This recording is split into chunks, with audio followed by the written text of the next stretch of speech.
Hello students, welcome to Doorvika classes. हम पढ़ रहे थे क्लास 9th का topic exponents of real number. R D Sharma book के हम सॉल्व इलस्ट्रेशंस कर रहे हैं अभी, और इलस्ट्रेशन नंबर 5 तक मैं आपको करवा चुकी हूँ। अब हम आते हैं इलस्ट्रेशन नंबर 6 पे। देखिएगा, बहुत ही अच्छा क्वेश्चन है, थोड़ा सा ट्रिकी क्वेश्चन है, लेकिन यदि आपके सारे कंसेप्ट क्लियर हैं और आप स्टेप बाय स्टेप चलते हैं तो फिर शायद कोई भी क्वेश्चन ट्रिकी नहीं होता है। तो अगर आपने मेरा फर्स्ट वीडियो देखा है कंसेप्ट वाला, उसमें मैंने सारा कंसेप्ट बताया, सारी लॉज बताई है इसको सॉल्व करने के लिए। अगर हम उसके अकॉर्डिंग चलेंगे और एक एक स्टेप को प्रॉपरली करेंगे तो कोई भी क्वेश्चन ट्रिकी नहीं है। तो चलिए स्टार्ट करते हैं क्वेश्चन।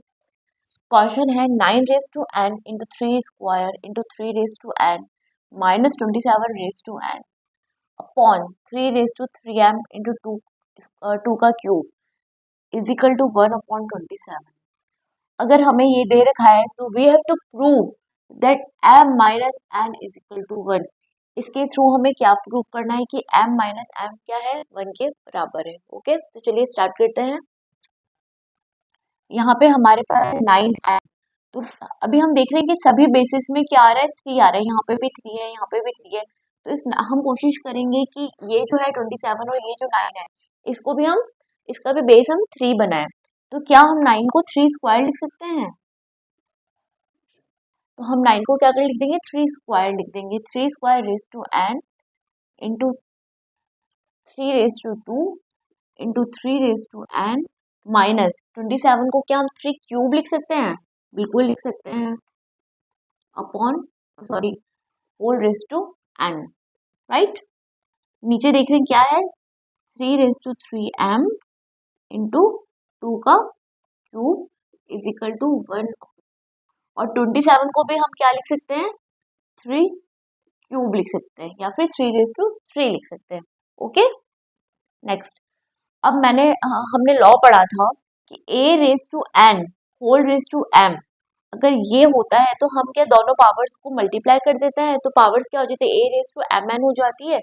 सेम वे में हमारा बेस है 3, एक पावर है 2 और सेकंड पावर है n, तो हम दोनों पावर्स को क्या कर देंगे, मल्टीप्लाई कर देंगे। तो ये क्या बन जाएगा, 3 raise to 2n into 3 square into 3 raise to n minus, same way में इसको भी हम क्या लिख देंगे, 3 raise to 3n upon 3 raise to 3m into 2 का cube is equal to 1 upon 3 raise to 3, right. अब हमने प्रोडक्ट लॉ पढ़ा था। प्रोडक्ट लॉ कहता है कि आपके बेस सेम है, एक्सपोनेंट्स अलग है और बीच में मल्टीप्लिकेशन का साइन है, तो आप क्या करते हो, पावर्स को ऐड कर देते हो। तो प्रोडक्ट लॉ को यहाँ अप्लाई करते हो, हम क्या करेंगे, तीनों पावर्स को ऐड कर देंगे, क्योंकि हमारा तीनों का बेस क्या है, सेम है 3 और बीच में मल्टीप्लिकेशन का साइन है। तो ये क्या हो जाएगा, 2n plus 2 plus n, right, minus 3n upon 3m into 2 cube is equal to 1 upon 3 cube, right.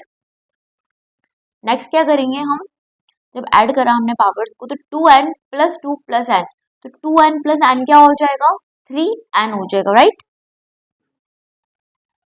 ये क्या बन जाएगा, 3n प्लस 2। ओके, और ये क्या हो जाएगा, 3 raise to 3n upon 3 raise to 3m into 2 cube is equal to 1 upon 3 cube. Got it. यहाँ तक समझ में आया आपको? कुछ नहीं करना है, बस स्टेप बाय स्टेप चलते जाना है, प्रॉब्लम अपने आप सॉल्व हो जाएगी। ओके, अब यहाँ पे आगे बढ़ते हैं। चल आगे बढ़ते तो देखेंगे ये क्या है, 3 रेज टू 3n प्लस 2, तो क्या हम इसको स्प्लिट कर सकते हैं, 3 का power 3 raise to n into 3 का पावर 2 लिख सकते हैं, बिल्कुल लिख सकते हैं इसको। मैंने इस तरह के क्वेश्चन आपको पहले भी सॉल्व करा है। इसको हम क्या लिख देंगे, 3 raise to 3n into 3 raise to 2 minus 3 raise to 3n upon 3 raise to 3m into 2 cube is equal to 1 upon 3 cube. समझ में आया आपको यहाँ तक? चलिए आगे बढ़ते हैं। अब हम देखेंगे कि हमारे पास दो टर्म्स हो गए, 3 न्यूमरेटर में दो टर्म्स है, एक ये और दूसरा टर्म है ये। तो दोनों टर्म में हम क्या देखेंगे, 3/3n कॉमन है, तो हम क्या करेंगे 3/3n को यहाँ से कॉमन ले लेंगे। तो जैसे हम 3/3n को यहाँ से कॉमन लेंगे तो हमारे पास क्या बचेगा, 3 स्क्वायर, तो यहाँ से बचेगा और सेकंड टर्म से हमारे पास बचेगा 1। ओके, ये हो गया 3/3m। और 2 क्यूब को क्या हम 8 लिख सकते हैं, 2 × 2 4 एंड 4 × 2 8, राइट। ओके, और ये हमारा हो गया 3/3। डन। अब जब हम इसको सॉल्व करेंगे तो 3 का स्क्वायर क्या होता है, 9। 9 - 1 इज 8, राइट।